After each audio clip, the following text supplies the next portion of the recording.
Bonjour, bonjour à tous, madame, messieurs. Merci encore d'être des nôtres ce matin dans le cadre de cette revue des grandes unes. C'est donc la deuxième édition de la semaine. La presse est disponible dans les kiosques comme tous les jours, de lundi à vendredi. La nouvelle expression parle d'élection à la Fédération camerounaise de football. Eto répond à Mila et Bell.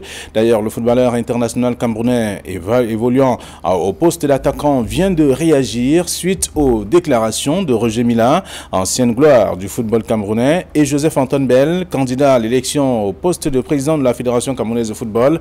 Les révélations sont troublantes et à lire en page 3 de la nouvelle expression qui parle également de la lutte contre la corruption. Pourquoi le Cameroun s'embourbe? Selon le président de Transparency International Cameroun, les mesures mises en place par le gouvernement sont cosmétiques. Le professeur Mathias Eric Ngini propose des approches combinant valeurs, règles, avec d'autres stratégies aussi pour combattre notamment cette pratique qu'est la corruption. C'est en page 2 du journal. Le journal s'intéresse également aux droits humains. Un recul inquiétant, c'est ce que dit le journal également. Et puis, la douane ou dédouanement des véhicules, désormais le paiement électronique, c'est ce que dit également le numéro en page 9. Et puis, le messager qui est dans les kiosques s'intéresse à la lutte contre la corruption. Le Cameroun entre immobilisme et formalisme, en dépit donc de tout l'arsenal d'instruments juridiques et réglementaires destinés donc à tordre le cou à ce fléau, l'absence de réglementation instituant la transparence doublée bien entendu de complaisance du régime voué à l'échec. De nombreux efforts consentis, dossier à lire de la page 6 à la page 7 du journal. Le messager de ce matin qui parle également de l'élection à la Fédération camerounaise de football, guerre ouverte entre Bell et Eto, à l'origine donc du clash, la bataille pour le contrôle des clans dans le processus électoral à la Fédération camerounaise de football. À lire en page 11 du journal Le Messager de ce matin. Le quotidien Émergence qui est dans les kiosques s'intéresse à la présidence de la FECAFOOT. 7 pour un fauteuil. D'ailleurs, l'Assemblée générale de l'instance fêtière du football camerounais s'ouvre dès ce jour avec comme principal enjeu l'élection du prochain président et le profil des candidats à découvrir dans le journal également ce matin dans le dossier, et d'autres informations aussi que je vous invite à lire, notamment la guéguerre entre Joseph-Antoine Bell et Samuel Eto'o-Fils qui est contenu dans le même journal Émergence de ce matin. Le journal Le Quotidien de l'économie parle donc de fiscalité, exonération de la TVA sur des factures d'eau et d'électricité. À lire donc, parlant de la loi de finances 2019, beaucoup de choses vont changer positivement, certainement pour les populations et les ménagères également. À lire dans le dossier proposé par le journal Le Quotidien de l'économie qui a d'autres sujets aussi que je vous invite à lire ce matin. Le Financier d'Afrique parle donc de télécommunications avec les dessous de la bataille entre le directeur général et le PCA de Nextel, à découvrir dans le dossier disponible. Et même, on parle de la baisse de 53% du bénéfice de la BEAC en 2017, à lire dans le journal disponible ce matin. Et tout comme Cameroun Tribune qui est dans les kiosques qui parle des gardes à vue et des détentions provisoires, halte aux dérives. C'est à lire dans le dossier. On sait qu'il y a une rencontre qui se tient à Yaoundé et qui réunit les chefs de cour et les registres des prisons également pour parler de cette question et d'autres sujets également concernant la magistrature. C'est à découvrir dans le journal disponible ce matin. C'est le Cameroun Tribune. Mutation pour sa part parle de Françoise Pouené avec la CAN qui m'a coûté 9 milliards de francs CFA. C'est ce que dit la dame avec Mami Nyanga. C'est son petit nom en tout cas. C'est ce que le journal nous propose également ce matin. Tout un dossier pour comprendre exactement qu'est-ce qu'elle a dépensé et l'engagement, les motivations même. On sait bien que c'était en rapport avec l'organisation de la CAN 2019 au Cameroun, mais qui aujourd'hui a été retiré à notre pays. C'est à découvrir dans le journal. Le journal s'intéresse également à Eto et Bell, donc cette guéguerre dans le journal avec cette élection à la Fédération camerounaise de football. C'est à lire dans le journal Mutation. Info Matin parle donc de cette élection également à la FECAFOOT. Mbombo Seydou Ndoya, programmé pour gagner cette élection. C'est ce que dit le numéro de ce matin. Il est soutenu par des classiques évolués ou évoqués par le journal aussi. Et on parle aussi de la justice vers la fin des gardes à vue et des tensions provisoires abusives. C'est ce que dit le numéro.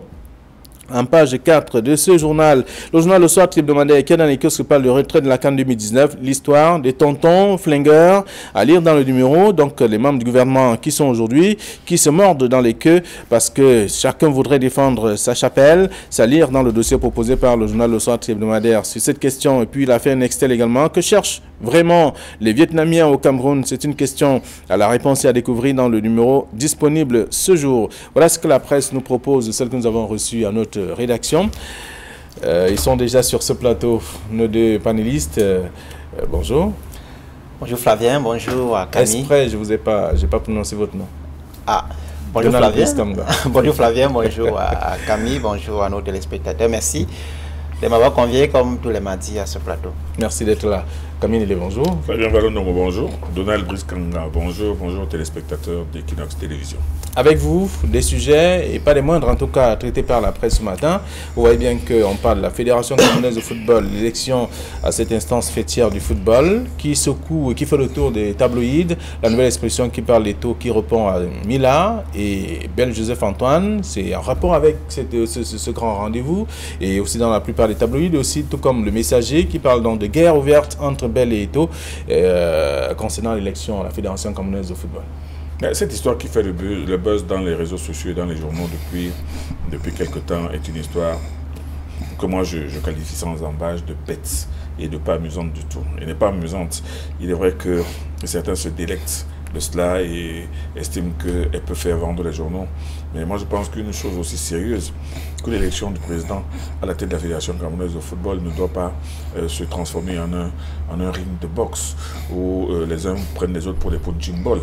Il ne faudrait pas non plus nous faire croire que dans ce pays, quand il y a élection, forcément, il ne peut y avoir que la triche et la corruption. Et je pense qu'au Cameroun, le Cameroun aujourd'hui qui n'a pas de fédération de football depuis près de 10 ans, et qui va de comité de normalisation en comité de normalisation, pour une fois que l'occasion lui est donnée d'organiser enfin une élection, on ne peut pas se retrouver dans une histoire aussi stupide, où l'on voit des personnalités, parce que ce sont des personnalités qui ne sont pas candidates, se crêper le chignon, aussi bien dans les réseaux sociaux que dans les journaux. Moi, je trouve cela non seulement contre-productif, mais complètement tout simplement réducteur. Parce que dans cette élection... Joseph Antoine Bell est candidat quand même. Mais il est candidat, mais lui-même, quand on parle de Joseph Antoine Bell, qui nous a appris, qui nous a habitués à une froideur intellectuelle assez impressionnante chaque fois qu'il a à prendre la parole, comment se fait-il qu'invité sur un plateau de télévision, il se met à appeler Eto'o-fils et à dire des choses que lui et Eto'o-fils, ce sont des choses qu'ils ont échangées aussi bien au téléphone que sur des supports électroniques. Moi, je pense que ce qu'on peut attendre de Joseph Antoine Bell, c'est de nous dire ce qu'il propose pour le football. Lui, qui est une vedette internationale, il y a un lion indomptable, un homme vraiment d'une valeur internationale, africaine et mondiale, ce qu'il peut apporter à cette fédération qui n'existe pas.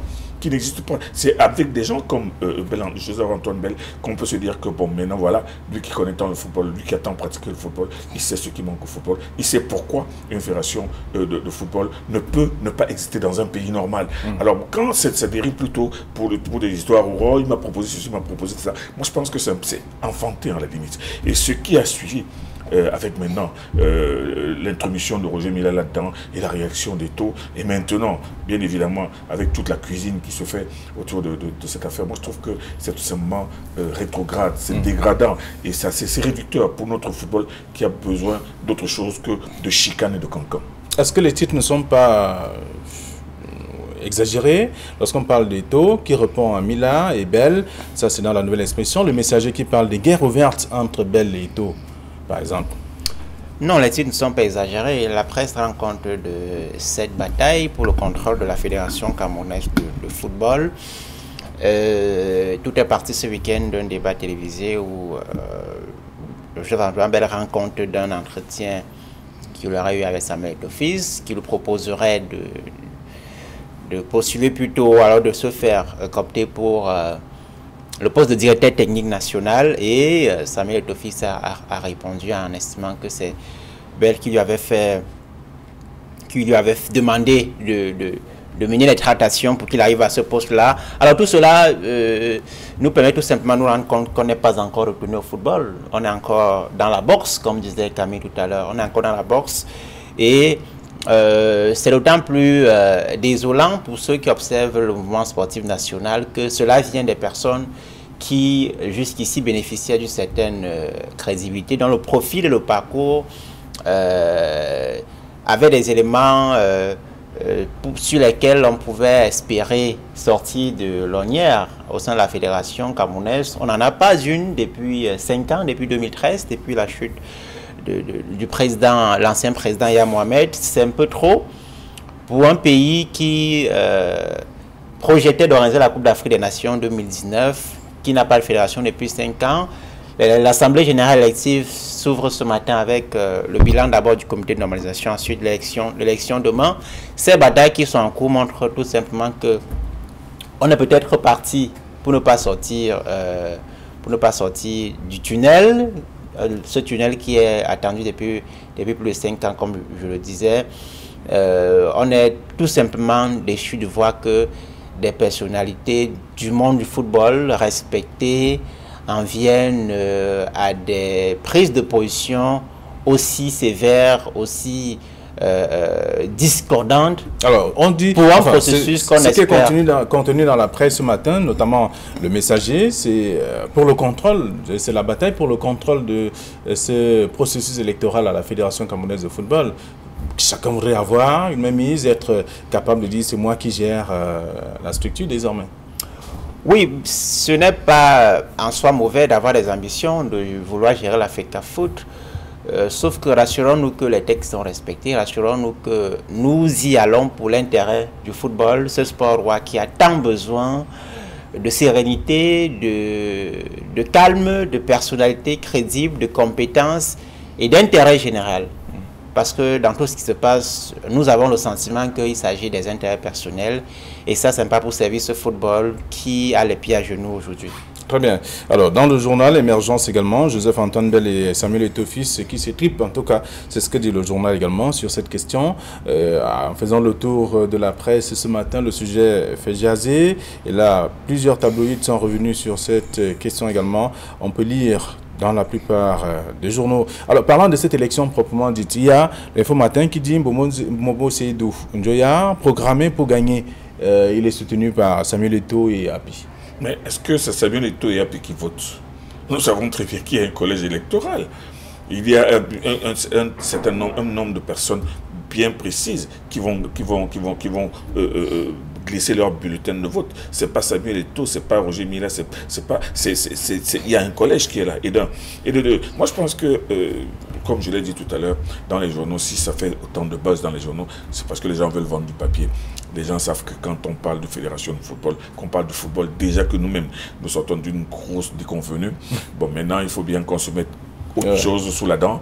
Et maintenant, on trouve quelque chose qui va distraire les Camerounais. Qui va distraire les Camerounais. Ouais. Alors que la priorité aujourd'hui, c'est de doter enfin notre fédération d'un président. Mais pour que ce président-là sorte du lot, il faut qu'il soit élu, qu'il y ait une élection. Hier, j'ai entendu dans une émission de télévision un journaliste qui a dit que non, attendez, je vais vous dire, hein, tout de suite après l'élection, hein, ça va se terminer, on ira au TAS, parce que c'est sûr qu'il y aura des problèmes. Donc déjà, il y en a même qui prévoient déjà, qui prédisent déjà qu'après l'élection, il y aura des problèmes. Moi, je pense que ces choses-là, cette élection devait se faire de la manière la plus calme, la plus saine possible. Il y a 7 candidats, nous annonçons, mais ces 7 candidats, chacun présente son programme, chacun a un profil, et parmi ces 7 candidats, chacun a une identité connue. Bon, mais quand un journal annonce que tel est, comme je l'ai lu la semaine dernière, tel qui est le favori, bon, tel autre qui est programmé pour gagner. Moi, je ne sais pas si il est programmé par les électeurs, parce qu'il y a les électeurs. Bon, il appartenait à chacun des candidats de faire sa campagne, de donner son programme, et c'est ce qu'on attend de lui, mais pas de nous dire que non, moi, on m'avait plutôt proposé ceci, ou bien je sais qu'il y a telles personnes qui sont en train de manœuvrer pour que non, il s'agit de la fédération camerounaise, et le plus important pour moi aujourd'hui, et pour le Camerounais, c'est ce que les Camerounais attendent, qu'il y ait une élection, qu'on ait un président, que ce président nous ramène enfin au football, comme cela est le slogan de l'un des candidats. Il faut qu'on revienne au football, il faut qu'on revienne aux fondamentaux du football, il faut qu'on revienne à l'orthodoxie de la gestion de la fédération de football. Imaginez, depuis près d'une dizaine d'années, il n'y a pas de fédération de football. La ligue provinciale, la ligue professionnelle elle-même, elle est beaucoup plus, elle a plus des activités en demi-teinte. Le championnat de football des femmes, c'est pratiquement une espèce d'arlésienne, dont on ne voit peut-être des excroissances que quand on nous parle de la Coupe d'Afrique des Nations du football féminin, alors que le championnat de football féminin au Cameroun lui-même, c'est plutôt un mirage. Alors, il faut qu'on revienne aux fondamentaux, il faut qu'on revienne à l'orthodoxie. Et c'est de ça qu'on attend du nouveau président, mais pas qu'on ne revienne pas sur des discussions sur les hommes, sur les profils, sur les combines, sur la corruption. On veut un président, mais qu'on l'élise tranquillement, mais qu'on arrête de se crêper le chignon. Quel est le commentaire que vous faites de ce titre d'Info Matin qui parle de Mbombo Seydou Njoya programmé pour gagner?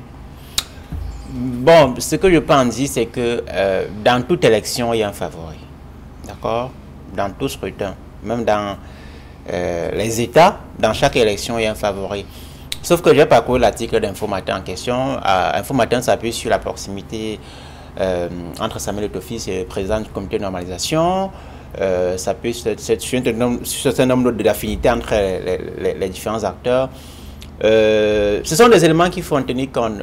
Sauf que si on va à une élection avec des suspicions, sans avoir des éléments probants, des éléments factuels sur lesquels on s'appuie pour dire que le président du comité de normalisation, qui est pour le cas présent, président de la commission électorale pour cette assemblée générale, sans montrer avec les éléments que le président Dieudonné Rappi a un soutien, soit tacite, soit ouvert pour le candidat Seydou Mbombo Njoya, ça pose un problème. Mais en tout état de cause, je pense que la commission électorale doit se montrer le plus neutre possible, nous fournir des gages de sincérité, de neutralité ou au plus bas mot d'objectivité possible dans la conduite du processus. Jusqu'ici, il ne me semble pas qu'il y ait des éléments de remise en question du processus, même si ça et là on entend que il y a des acteurs qui contestent le scrutin, qui comptent aller jusqu'au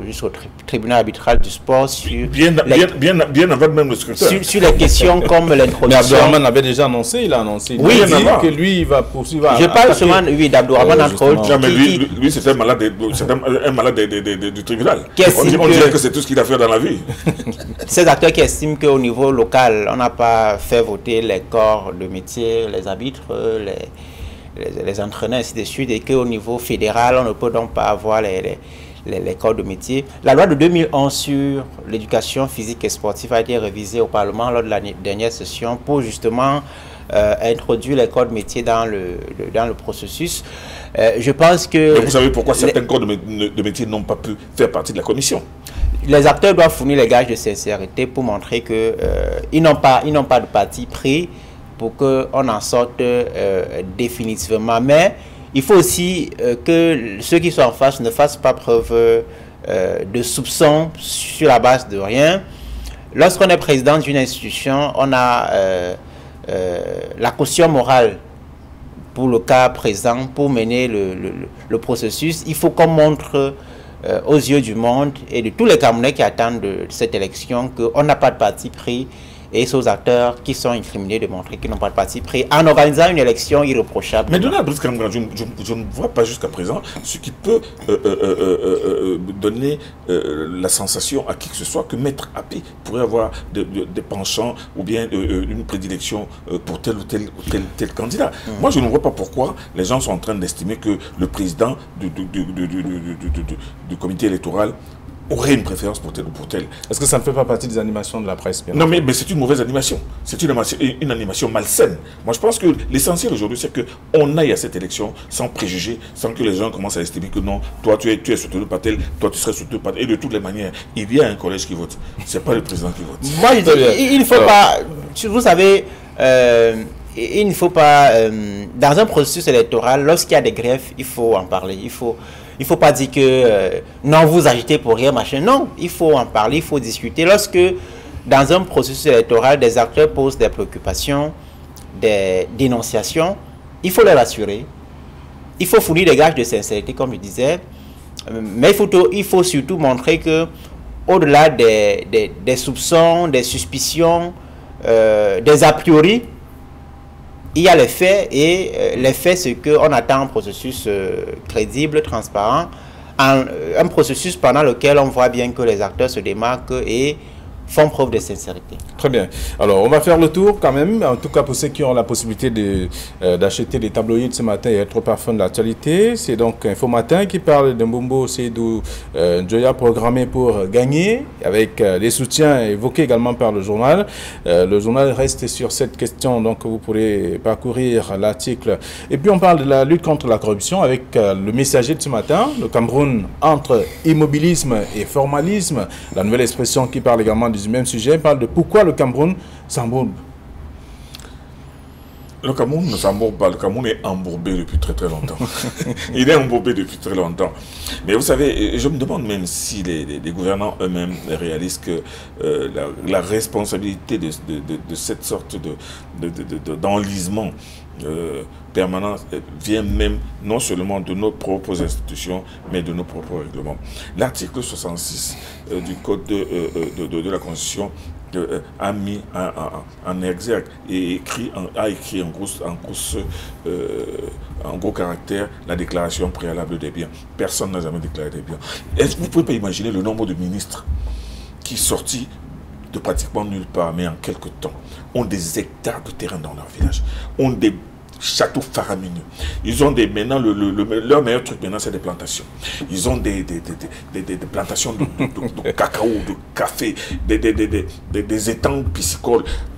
En très peu de temps, on ne compte même pas le nombre de... C'est sous la terre que se trouve la richesse, donc il est normal qu'on creuse la terre et qu'on cultive la terre. Bien. De toute façon, le président a dit que la terre ne trompe pas. Mais seulement, quand vous regardez la fortune insolente de certains commis de l'État aujourd'hui, alors que avant d'entrer dans le gouvernement, il n'avait pratiquement rien. On ne peut que se poser des questions, mais tout le monde sait, mais personne ne fait rien. Pourtant, on nous a parlé de certaines structures, CONA, CANIF et tout cela, qui en réalité n'ont aucune fonction répressive, mais ne sont là que, nous dit-on, pour constater et transmettre. On constate, on transmet, mais on ne fait jamais rien. Pourquoi est-ce que la corruption a-t-elle la peau dure au Cameroun? Mais moi, j'ai l'impression que parce qu'elle arrange tout le monde. Parce qu'elle arrange tout le monde. Mais seulement... Cette corruption fait que nous perdons et notre personnalité, et notre réputation, et nos biens, et les impôts des citoyens. Et surtout, regardez, on a même perdu la dignité. Le Cameroun est le premier pays en Afrique auquel on retire l'organisation d'une Coupe d'Afrique à cause de la corruption. C'est la corruption qui est la conséquence logique et qui était de toutes les manières indétournable de ce retrait. C'est la corruption. La corruption a pris des proportions telles au Cameroun qu'on ne sait même plus qui est qui et quoi faire. En réalité, c'est par manque de volonté politique que la corruption continue toujours à faire son lit et à ronfler à point fermé au Cameroun. C'est à cause, les gouvernements le savent. Nos lois ont prévu tout un ensemble de batteries et d'institutions et de structures, mais rien n'est fait, et rien n'est manœuvré. Les gens s'enrichissent toujours autant, les gens se construisent toujours autant les gens envoient leurs enfants dans les plus grandes écoles, les gens vont se soigner en Allemagne, en France, aux États-Unis, alors que nous avons... Vous savez, écoutez, l'une des plus grosses hérésies, il y a quelque temps, le ministre de la Santé tombe malade. Il part se faire soigner en France. Alors chaque jour, on nous raconte qu'il est en train dans des projets de construction. Il n'est pas le seul, la plupart des ministres. Mais justement, la pépite, hein, là-dedans, c'est que le ministre de la Santé lui-même va se faire soigner ailleurs. Alors que c'est lui qui a chargé d'implémenter justement une politique sanitaire au Cameroun. Alors, et pourquoi tout cela? Parce qu'il y a un manque de volonté politique. C'est ce qui fait que la corruption, parce que s'il y avait des structures pour détecter la fraude, pour prévenir d'abord la corruption, ensuite pour la détecter et pour sévir, moi je ne pense pas qu'il y aurait autant.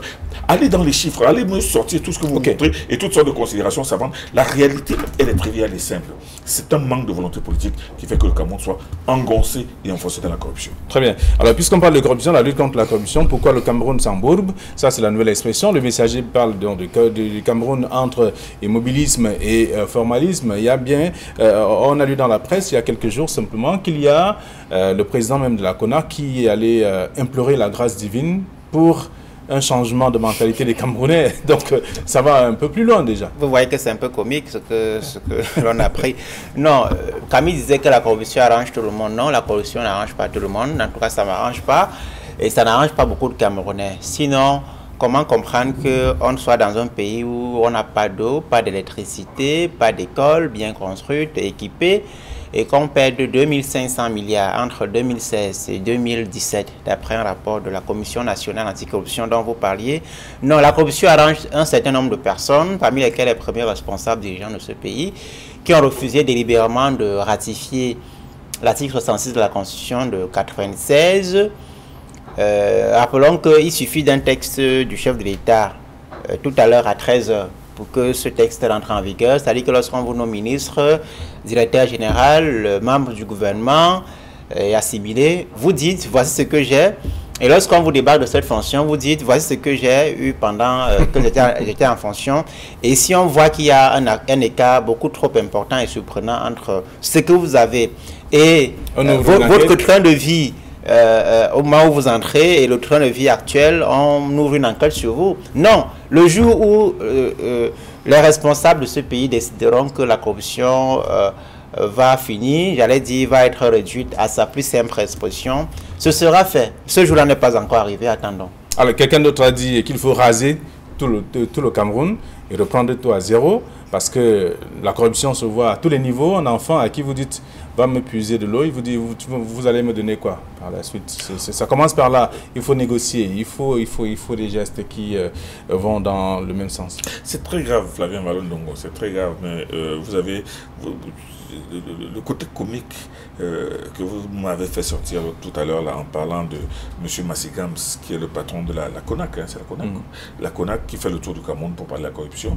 et qui demande aux gens de se mettre à genoux et de prier Dieu. Attendez, quand vous n'avez plus d'autre recours que de prier Dieu, ça devient tout simplement, ça veut dire que vous avez perdu tout espoir. Mais Dieu lui-même vous aidera, vous dira que aide-toi. Je ne suis pas sûr que les corrompus croient en Dieu. Hein. Non, mais allez voir dans les églises de dimanche. Et d'ailleurs, ils sont tous d'ailleurs. Mais les Camerounais prient beaucoup. Ils sont assis, ils sont assis au premier. Sachez qu'il y a des gens qui prient avant d'aller corrompre. Mais quand on en arrive à ne se tourner que vers Dieu, moi je pense que là, ça devient tout simplement comique. Alors, je voulais dire un mot sur le formalisme dont le messager parle. Le formalisme, c'est la mise en place de beaucoup de structures pour donner l'impression qu'on lutte contre la corruption. Commission nationale anticorruption en 2006, Agence nationale d'investigation financière ANIF, Contrôle supérieur de l'État, qui ne font que des rapports. Chambre administrative de la Cour suprême, qui ne font que des rapports et rien d'autre. C'est-à-dire qu'on dit, M. Ndongo a volé 700 milliards. On remet ça. Non, surtout pas ça. Bon, c'est un exemple. On remet ça au chef de l'État. Il a fait ce qu'il veut. Et depuis 2006, depuis que la CONAC existe, la CONAC a commis une dizaine de rapports, je ne sais plus. Il y a des rapports dans lesquels la CONAC indexe des personnalités bien connues, identifiées, avec résidence connue. On ne leur a jamais rien fait. Allez comprendre pourquoi. Le plus pernicieux là-dedans, c'est que dans ces rapports-là, quand on parle de certains responsables, on ne parle pas de détournement. On dit que non, on reproche que sous la gestion de tel monsieur, telle somme n'a pas été utilisée ou bien a disparu. Mais là on donne la possibilité aux législateurs, aux judiciaires de mettre la faute de gestion ou alors le détournement. Et la plupart du temps, on parle de faute de gestion. Alors quelqu'un qui a fait des fautes de gestion à hauteur de plusieurs milliards, qu'est-ce qu'on en fait? Est-ce que c'est un détournement ou c'est une simple faute de gestion? Le problème, c'est que vous avez parlé des rapports que ces institutions envoient au président de la République et qui ne redescendent pas. Mais seulement ce sont des rapports qui datent de 2-3 ans. Le dernier rapport de la CONAC date de 2015. Nous sommes en 2018. Ça fait 3 ans. Ça veut dire que ce qui s'est passé en 2016 et en 2017, on n'en parle pas encore. En 2017, ça veut dire qu'avec tout ce qu'on a volé, on a détourné pour la Coupe d'Afrique des Nations. On n'en parle pas encore. Non, moi je dis, il y a quelque chose tout simplement de gargantuesque dans ce qui se passe dans notre pays. Vous l'avez dit tout à l'heure, il suffit qu'un décret tombe à 13 h pour dire que toute personne doit déclarer ses biens. À ce moment-là, on va voir ce qui va advenir. Mais seulement, la fortune faramineuse et scandaleuse de certains commis de notre État, franchement, donne des envies de meurtre. Alors, je voulais juste indiquer que la mise en place de ces multiples institutions rentre dans ce qu'un universitaire, Claude Abbé, pour ne pas le citer, appelle la gesticulation administrative. C'est-à-dire qu'on crée beaucoup de structures pour montrer qu'on travaille beaucoup, alors qu'on ne fait en réalité rien du tout. Alors, sur la CONAC, ce qui n'a pas publié le rapport 2016 jusqu'à 2017 et cette année, non, c'est encore la volonté de ceux qui nous dirigent. Je vous rappelle qu'en 2015, la CONAC allait publier son rapport de 2014. avait programmé la cérémonie de publication du rapport. Et le jour de la publication, 2 ou 3 jours avant la publication, le jour de la cérémonie, la présidence a demandé qu'il fallait qu'il y avait des éléments à observer, qu'il y avait des éléments d'observation à faire sur le rapport. La cérémonie a été reportée comme ça 2 ou 3 fois avant d'être publiée. Vous pouvez comprendre où est le problème. D'accord. Alors, donc la presse revient sur le cas de la lutte contre la corruption avec le Cameroun, entre immobilisme et formalisme, c'est le Messager qui titre ainsi. Et là, la Nouvelle Expression se demande pourquoi le Cameroun s'embourbe davantage. Sur cette question également, vous pouvez faire un tour dans les kiosques. On va dire un mot sur Cameroun Tribune qui parle des gardes à vue et des détentions provisoires, tout comme Info Matin qui revient sur le même sujet, parlant de vers la fin des gardes à vue et détentions préventives abusives. On a observé, donc les chefs de cour sont réunis à Yaoundé pour parler de cette question. C'est de la gesticulation administrative, et ce n'est pas la première. Vous savez, on veut nous faire croire qu'on ne savait pas que les gardes à vue abusives étaient la règle dans ce pays. Maintenant, on va mettre un haut là cela. Quand je dis que c'est de la gesticulation administrative, j'ai assisté à plusieurs rentrées solennelles de la Cour suprême, où les présidents entrants vous sortent des discours avec des discours enflammés, avec des trimolos dans la voix pour vous dire que non, à partir de maintenant, tout va changer, la présomption d'innocence va être respectée, la garde à vue administrative, on va faire ceci, et nous avons décidé que l'intime conviction du juge qui doit rendre, mais rien n'a jamais changé. Alors quand on voit ça, moi j'ai l'impression que tout ça c'est pour animer la galerie. Qui ne sait pas? Quel ministre de la Justice ne sait pas que les gardes à vue abusives existent? Quel est le procureur de la République ne sait pas qu'il y a des chefs d'unité territoriale qui arrêtent quelqu'un, qui le met en cellule, et tout simplement parce que cette personne-là, tant qu'elle n'a pas elle n'a pas réglé un certain nombre de situations, elle est capable, la garde à vue c'est 24 heures renouvelable une fois, mais elle est capable de lui faire le tour de tous les commissariats ou de toutes les brigades de Douala, tout simplement parce que il faut absolument ce que lui il veut. Les gardes à vue comment on appelle ça là?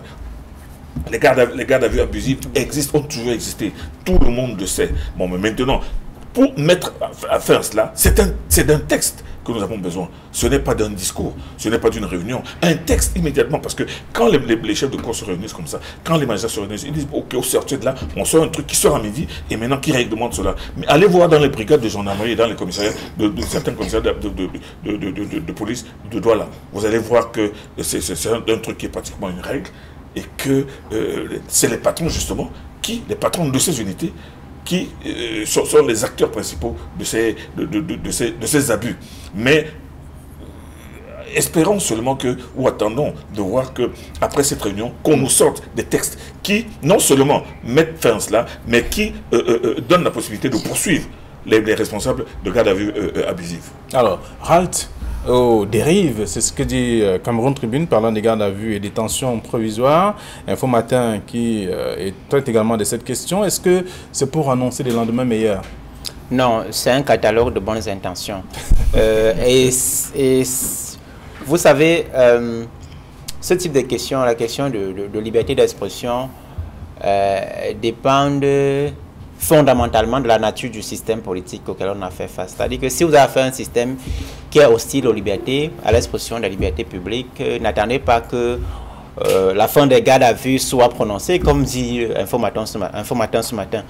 Mais Cameroun Tribune dit halt en tout cas. Oui, mais soulignons quand même, pour ne pas être de mauvaise foi, qu'il y a 2 ou 3 mois, le ministre Esso toujours a installé les membres de la commission d'indemnisation des victimes de garde à vue et détention abusives. Là aussi, c'est une bonne intention qu'il faut attendre de voir l'implémentation sur le terrain, parce que les gardes à vue administratives, comme disait Camille, sont très nombreuses et violent de façon très flagrante la loi. Et la commission qui a été créée récemment, c'est une commission qui est prévue dans le code de procédure pénale qui date de 2005, je crois, 2005 ou 2007. Donc, il y a près de 10 ans que cette instance-là existe dans les textes. On attend donc 10 ans pour nommer les membres et que l'instance entre en fonction. Vous voyez que ça montre bien ça montre bien le niveau minimal de volonté qu'on a de mettre fin au garde à vue administratif. Très bien. Et ce niveau est tellement minimal que vous savez que depuis très longtemps, l'une des règles est que des substituts de procureur de la République font régulièrement le tour des cellules, surtout en week-end, pour savoir qui est là, qu'est-ce qu'il a fait, depuis quand est-il là. Ça, c'est une règle qui est là depuis très longtemps. Mais vous savez très bien aussi qu'il y a des auxiliaires, justement, des procureurs qui sont les commissaires centraux, les commissaires de police, les commandants de brigade, les commandants de compagnie, les commandants de groupement, qui parfois font fi des instructions du procureur. Un procureur peut venir demander à un commandant de compagnie, monsieur, ce monsieur est là depuis 5 jours, pourquoi? Ou vous le transférez, vous le déférez à mon parquet, ou vous le libérez. Non seulement ce commandant de compagnie, mais il envoie dans une autre brigade. C'est-à-dire qu'il y a quelque chose qui ne va pas entre la base et le sommet, et entre le sommet et la base. Je pense qu'il y a un respect des textes. Il y a un formalisme qui doit être absolument mis en place et qui doit être exécuté. Je ne veux pas vous donner des exemples parce qu'à Douala, ici, ils sont légions. Alors, je vous dis que oui, nous sortons de l'émission. Ces questions-là dépendent aussi de la qualité de la justice, de l'indépendance de la justice. Si une justice est sous les ordres de l'exécutif, quelle que soit la volonté des acteurs du système, il y aura toujours des gardes à vue abusifs. Très bien. Merci à vous, chers messieurs. La suite, c'est dans les kiosques ce matin.